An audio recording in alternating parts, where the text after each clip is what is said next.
The interstellar port stretched like a living organism, metal walkways crisscrossing above a haze of fuel vapors, neon advertisements flickering in alien scripts, and ships of all shapes drifting lazily or hurtling like startled birds. He walked among the crowd with the practiced ease of someone who had learned that staring at the floor only guaranteed collisions with things that could crush you. His scar, a jagged streak along his cheek and jaw, caught the occasional glance from passing aliens, and he met each one with a sardonic grin, muttering under his breath, "Yes, I know, I'm irresistible. Try not to faint." A floating droid zipped past, nearly clipping him, and he shoved it away with a shoulder, quipping, "Careful, I don't do hugs with hardware." The alien princess arrived in a glittering hover carriage, escorted by attendants whose robes shimmered like liquid light. She moved with a grace that seemed rehearsed but not entirely natural, as if the laws of motion bent slightly for her. Her ears, long and tapered in a way that made her look regal and alien at the same time, twitched with every sound, subtle and deliberate. Her eyes scanned the crowd with precise scrutiny, occasionally narrowing at the oddest things: an alien vendor juggling glowing fruit, a human performing an impromptu song on a grave trombone, and finally at the man with the scar. When she saw him, something inside her froze. She stumbled over a hover crate, arms flailing like a novice juggling coconuts, and let out a breathless exclamation. Her advisors, used to her occasional theatrics, stifled their laughter, exchanging glances that said more than words ever could. The man tilted his head, eyebrow raised, and said, "First date jitters, or do I owe you money?" She blinked, more than a little disoriented, trying to process the familiar yet impossible shape of his face. The scar, this human mark, was the exact one from the stories, the legends whispered among her people for decades. Her mind raced, juggling disbelief, awe, and the faintest twinge of irritation at being so publicly flustered. He smirked at her reaction, leaning lazily against a metallic railing. "You're staring. It's rude, but I'll allow it if you promise not to faint in public. People judge." Her lips twitched, almost a smile, though she quickly hid it behind a carefully measured expression. Around them, the port buzzed with life. Aliens of all shapes passed by, some with translucent skin that showed pulsing veins of bioluminescent blood, others with segmented limbs that clicked as they walked. A delivery drone zipped overhead, nearly colliding with her hair, and the man muttered, "Seriously, people should label their drones may cause princess injuries."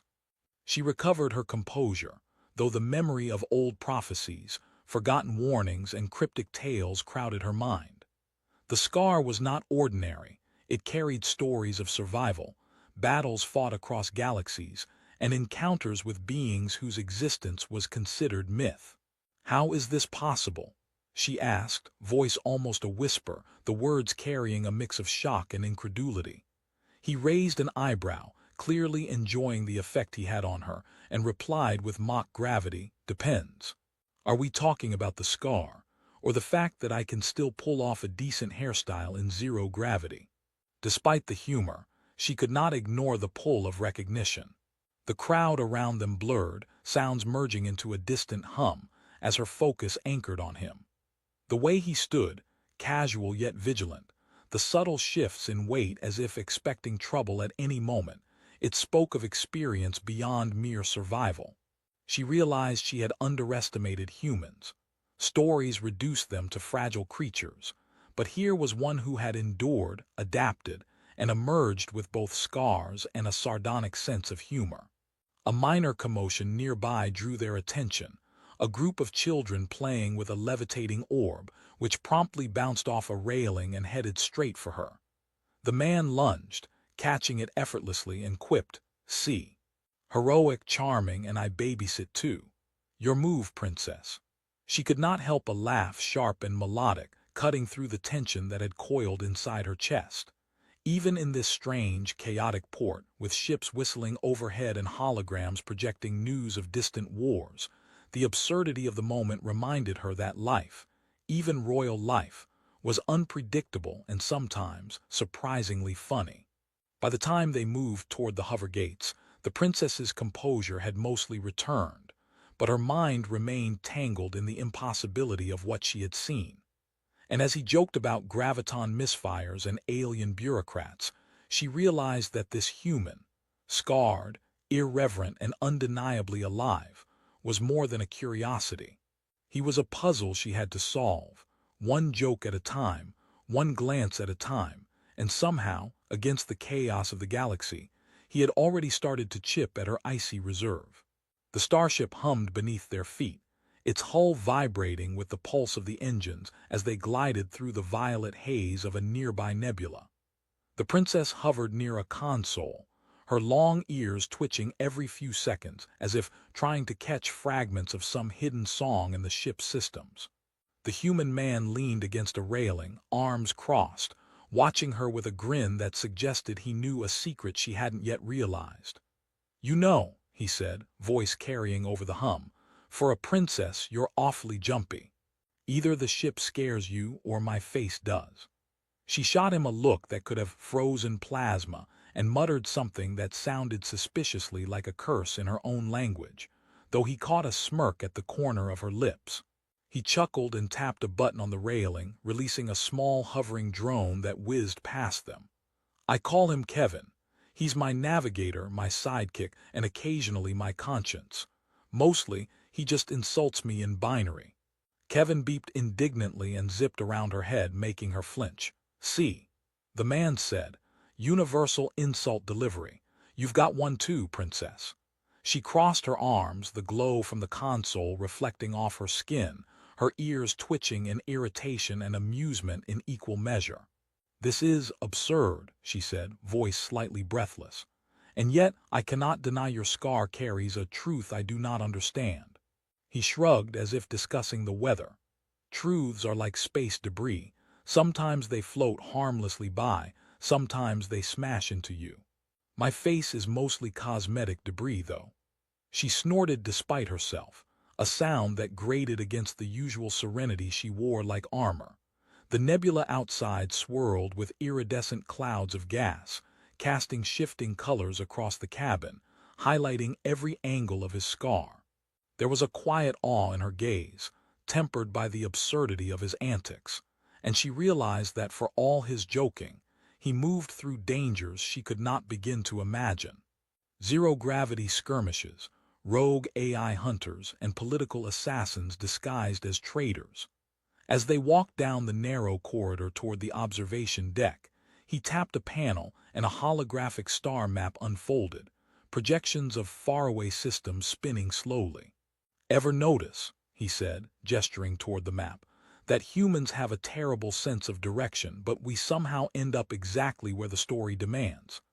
She rolled her eyes, her laughter softening into genuine curiosity. "You speak as if your survival is a narrative," she said. "Do humans always exaggerate?" He shrugged again. "Exaggerate, maybe. Survive, definitely. And joke about it, mandatory, keeps the mind from exploding." The observation deck opened to reveal a panorama of the nebula, clouds of violet and gold reflecting in her eyes. Kevin zipped ahead, bumping a control panel, and an emergency light flashed red for a brief moment before returning to normal. The man gave her a look of mock alarm. "See, space wants drama. I'm just here to moderate." She exhaled a laugh that rolled between tension and delight, the hum of the ship below mingling with the cosmic music outside. She leaned closer to him, whispering, "Your stories, they seem unbelievable." He tilted his head, eyebrow raised. "Unbelievable stories are like nebulae, pretty from a distance, messy when you get close. You sure you're ready for the view?" They spent the next hour navigating the labyrinthine corridors of the ship, exchanging stories and laughter. He recounted an encounter with a sentient asteroid field, punctuating it with exaggerated gestures and sound effects that made her long ears twitch in amusement. She told him tales of courtly mishaps, ceremonial disasters, and alien etiquette that sounded like elaborate pranks she had survived with dignity. Or at least, as much dignity as one could maintain while her advisor tripped over floating tea trays. Humor became their shared language, even amid the weight of history hinted at by his scar and her cautious glances at the systems outside. A sudden alarm broke their mirth. The ship's security protocols, centuries old, had identified him as a figure of legend, triggering defensive drones that activated without warning. The princess froze, a rare spark of panic flashing across her face. He grinned and ducked a scanning beam. Relax. Old tech, same problem, overreacts to anyone interesting. She rolled her eyes but moved instinctively to help him, adjusting panels and overriding circuits with skill she didn't expect to possess. Together, they disarmed the drones, laughing at the absurdity of a centuries-old system recognizing him as a threat. By the time the alert ceased, the nebula had shifted, sunlight from distant stars catching in the glass of the observation deck. She leaned against the railing, watching the stars, realizing that beneath his humor, his scars were more than jokes. They were evidence of a life that defied probability, expectation, and perhaps even the laws of the galaxy itself. And somewhere between the laughter, the danger, and the improbable stories, a fragile bond began to form, tethered by curiosity, shared absurdities, and the faint, unspoken understanding that they were no longer just princess and stranger, but partners in a story that was only beginning to unfold. They stepped onto the surface of the planet together, the ground beneath them glowing faintly with crystalline veins that pulsed in rhythm with a distant, unseen heartbeat. Twin suns cast long shadows, turning the terrain into a shifting mosaic of color and light. The human man's boots crunched over the translucent crystal and he muttered, "I always wanted a floor that doubles as a light show. Now I've got one, living the dream." The princess, long ears twitching in mild exasperation, shot him a look, though the corner of her mouth betrayed a grin. She could not deny the thrill of the strange planet, the way every moment seemed to carry both danger and possibility, and yet the absurdity of his commentary kept her grounded, her icy reserves melting in unexpected increments. They followed the faint energy signature that had drawn them here, the scar across his face catching the sunlight as if it resonated with the planet itself. The story behind it, the encounter with the sentient AI that had threatened countless star systems, was a tale he had kept carefully balanced between hyperbole and truth. "I swear," he said, brushing dust off his shoulder, "the AI had terrible manners. Zero gratitude for all the suffering I caused it." She let out a laugh, startlingly human in its sound, and adjusted the sleeve of her ceremonial robes to crouch beside a jagged crystal shard. "You make even survival sound absurd," she said, "like an intergalactic sitcom." He smirked, tapping a crystal with the tip of his boot, sending a ripple of light across the ground. "Absurdity is a survival skill.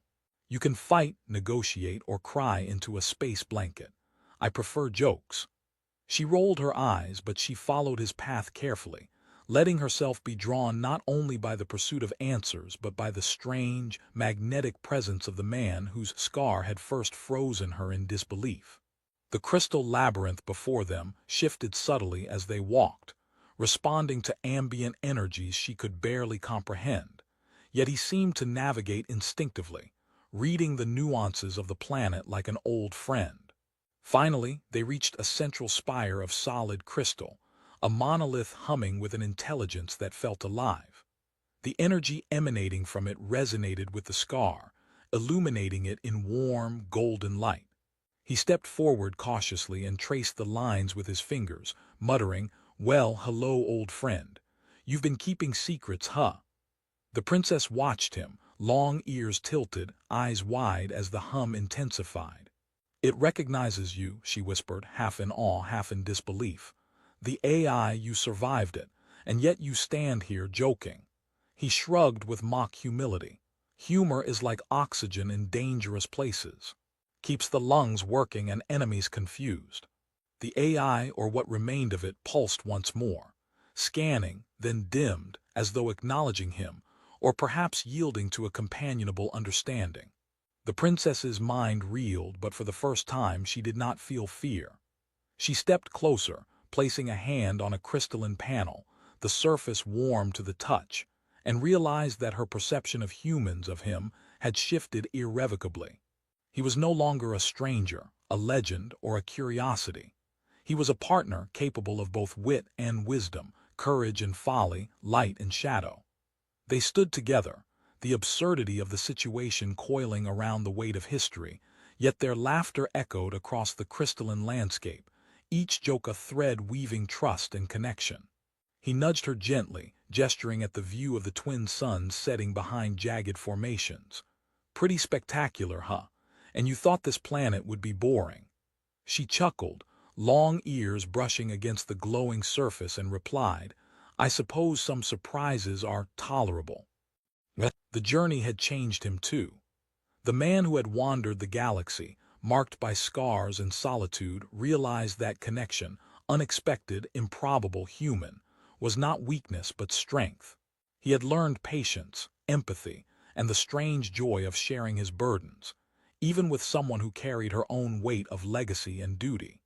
And she, the princess, had discovered that wonder, curiosity, and laughter could coexist with responsibility, that sometimes even royalty needed to stumble, laugh, and trust the unpredictable chaos of another being. As they watched the final rays of the sun shimmer across the crystals, he offered a sardonic bow. "Shall we call it a day before one of us triggers an interstellar incident?" She rolled her eyes but smiled fully now, her long ears brushing against her shoulders. "I think we have survived worse," she said, "and perhaps we will survive each other."